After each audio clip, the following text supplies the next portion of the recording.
आता काय झालं? तुम्ही पण ना अगदी.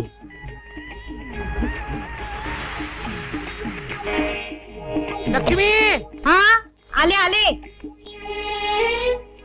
लक्ष्मी आले हो.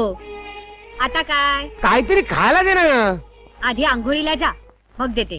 रोज रोज आंघोळ करून एक माणूस विरघळून मेला. हं? बापरे, मी आज सेंट लावून जातो बाबा. हा आधी हा टॉवेल घ्या आणि आंघोळ करा. अगं पण रोज रोज आंघोळ करायचा कंटाळा येतो बुवा. बंटी तू आउट आहेस. बंटी तू आउट आहेस. बंटी मी आउट नाही. आई बंटी बघ ना ग. काय झालं? आई तो ना आउट असून नट आउट देतो. तुम्ही दोघं आधी भांडू नका, सांगून ठेवते. गप्पा बस तू. कामाच्या घाईत तुमची आणखी भांडणं. गप्पा बस. हे बघ, आमच्या ऑफिस मध्ये आज कुशल कर्मचारी पुरस्काराचा वितरण सोहळा आहे आणि ते बक्षीस मला मिळालंय, माहितीये ना? त्या शर्टाला व्यवस्थित इस्त्री कर. चुरगळलेलं शर्ट असेल तर माझं बक्षीस काढून घेतील.